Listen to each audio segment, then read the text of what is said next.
Howdy gamers, let's talk about the runes for Mordekaiser top lane. I suppose they transition about the same to mid lane, as most of the matchups you'd be playing in would be about the same, and then the variations in the runes would equate to about the same thing if you're playing him in the mid lane. So the only keystone option that Mordekaiser really has is Conquer. The reason you wouldn't run something like Grasp is because the bonus ability power you build up through Conquer is more impactful, and since Mordekaiser isn't really a tank, he's more like a I don't even know what you call it, a bruiser. Okay, that makes more sense. He's a bruiser, but he has these AP ratios that are pretty meaningful, that are going to give you more damage through Conquer, and then also give you more healing through Conquer than you would get through Grasp. So with Conquer, it puts you in the precision tree. Conquer, you gain stacks of Adaptive Force whenever you deal damage with your basic attacks or spells to an enemy champion. For a melee champion, you gain 2 stacks of Conquer for each instance of that, and then again you gain the bonus Adaptive Force, and that's based off your level. And then Conqueror stacks up to 10 times. When it's fully stacked, you heal for 15% of damage that you deal to champions. With this, in a 1v1 scenario, Conqueror functions as a lot of ability power for free, especially at the earlier stages of the top lane. You might not have a lot of AP. You're probably going to be sitting on like Ninja Tabbies and Seeker's Arm Guard, and then with that, with just those 2 items, you're going to be able to contest an enemy top laner with the ability power offered from Conquer, along with the defensive stats offered from your items, as it's better for Mordekaiser to get his defensive stats through items than it would be through defensive runes such as Grasp. And then if you start winning or you start getting a lead, then Conquer becomes a lot more useful, as whenever it's fully stacked, you heal for 15% of damage that you deal to champions. When you start dealing shit tons of damage to champions, you start healing more. So you have more functionality as Mordekaiser, especially when you start participating in 5v5 team fights. For the secondary runes, your only option in this row really is Triumph. With Triumph, you restore 12% of your missing health whenever you get a kill or assist, and it grants you an additional 20 gold, which is kind of just like icing on the cake. With this, you spend your health as a resource as Mordekaiser, so it's pretty important to stay at a healthy amount regardless of how the fight's going. So in a 1v1, it's going to help you survive by a little bit. In a 2v2, basically the same. And then in a 5v5, it can make or break things, as you can be taking so much more damage once you start 5v5ing. And then, again, having that HP regen just makes you more generally useful.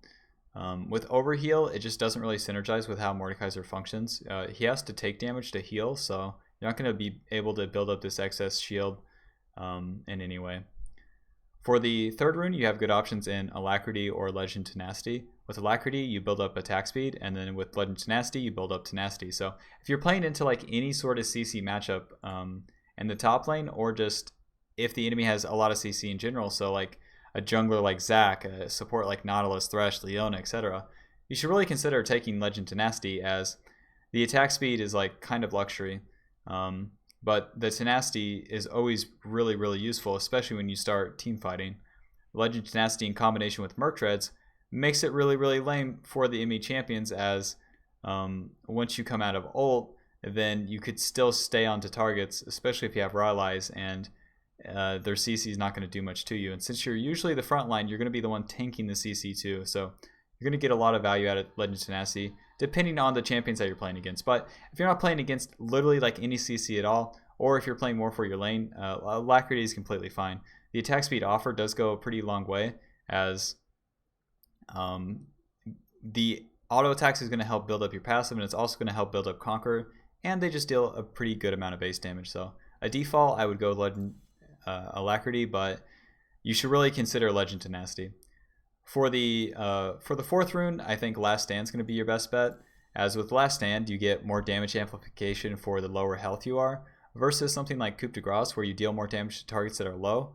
Mordekaiser likes to play at low health anyways, so you're going to be getting way more damage from Last Stand, and that damage amplification is going to be more meaningful the lower you are. So in a lot of top lane matchups, it really comes down to the wire. So having that damage amplification whenever you're lower is going to be more meaningful, and it's going to be on a lot of instances of Mordekaiser's damage, whether it be through his passive, his auto attack, or through his Q. So really strong rune on him, and he really does make good use out of it. For the secondary runes, you do have lot of options, but I only think a few of them are good. Like you could run domination with something like Taste of Blood, Ravenous Hunter, but with Taste of Blood, you heal whenever you damage an enemy champion. Then with Ravenous Hunter, you heal whenever your abilities deal. Your abilities heal you for a percentage of damage that they deal. And then with Ravenous Hunter, this has to be stacked up. And that's a very important thing that a lot of people overlook when they run this rune on Mordekaiser. Mordekaiser, it's very hard to stack this up because you have to get a unique takedown on multiple champions for the bounty hunter stacks, and the bounty hunter stacks, like you need multiple of them for the healing really to be significant or to outweigh the resolve tree secondary. So with Ravenous Hunter, it's really hard to build up on Mordekaiser top lane. And then the extra healing offered it's okay. It's not bad.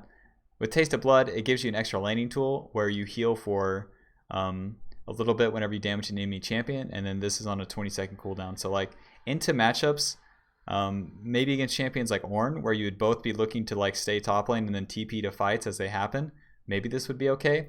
Taste of Blood would also be helping you in a matchup like that because Ornn would be able to trade with Mordekaiser with his short range poke abilities, and so you effectively be able to take damage, but you wouldn't have to worry about the all-in from other champions, in which you'd be getting better value from Resolve secondary with Bone Plating and Revitalize. With Bone Plating, it helps you a lot against melee champions, especially melee champions that have to dive onto you. So champions like Camille, Irelia, etc. Because with Bone Plating, after you take damage from an enemy champion, the next 3 spells or attacks against you deal less damage based on your level. So it's effectively giving you more HP, especially on the initial attack, and then it's on a 45-second cooldown. So it's so useful against melee champions. But if you have something like Taste of Blood against those champions, it's not doing anything. They're not damaging you before they go in. And you really lose out on a lot of effective HP from Bone Plating. And come mid to late game, Bone Plating still is really useful, as when you're team fighting, as you start things off, as you're building up the Conquer, and then also trying to get position, Bone Plating is giving you more HP to play with. And with Revitalize, heals and shields you cast or receive are 5% stronger and increased by an additional 10% on targets below 40% health. So this is just for your W, and has pretty good synergy with how you want to play out fights, giving you the bigger shield to block damage or just giving you the bigger heal whenever you're taking trades. Revitalize becomes more useful at the later stages of the game, but it's still a really good rune for Mordekaiser. You could also go Sorcery second with Nullifying Orb Transcendence or Nimbus Cloak Transcendence. Nullifying Orb giving you a magic damage shield whenever you get below 30% HP. Nimbus Cloak giving you more movement speed whenever you cast a summer spell, so every time you TP or every time you flash. It is harder to use this, but it is pretty useful for Mordekaiser, as that movement speed does go a long way. And then with Transcendence, you gain 10% cooldown reduction whenever you reach level 10, which is really the huge value of the sorcery tree here, as getting access to this 10% cooldown reduction from itemization is harder for Mordekaiser compared to other champions.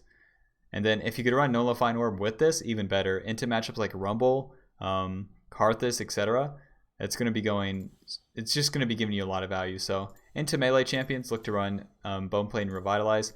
Into champions in which you'd be looking to match, basically just into Ornn, run Taste of Blood and Ravenous Hunter, and then into AP matchups, especially Rumble, look to run Nullifying Orb and Transcendence. And then for the adaptive runes, it's basically always going to be Adaptive Force, and then Armor. If you're playing into AP, obviously switch the Armor for the Magic Resist, but that's that for Mordekaiser runes. I don't think there's really any viable variation in his keystone, because the precision tree offers you so much in the damage amplification with Conquer and Last Stand, and then the effective HP you get from Triumph and then Bone Plating and Revitalized just does so much for Mordekaiser, because if he's staying alive and having this extra functionalities from his runes gives him so much value in surviving, and then through surviving he's dealing more damage through casting more abilities or just being on top of the enemy with his passive and auto attacks. So that's that for Mordekaiser runes. If you have any questions, leave them in the comments. I answer literally all of them. If this video helped you, leaving a like on the video helps me. And if you're interested in watching me talk about League of Legends or play it, check out my Twitch. It's twitch.tv/SorryNelson. I don't play Mordekaiser, man. I liked old Mordekaiser, man. It's really lame how they deleted him. Like, Nico plus Mordekaiser bot lane was really interesting. His Ghost Dragon was really cool. I don't know why they just, like, kill him. Same with old Aatrox. Like, bring him back. Where's old Aatrox? I can't fucking find him.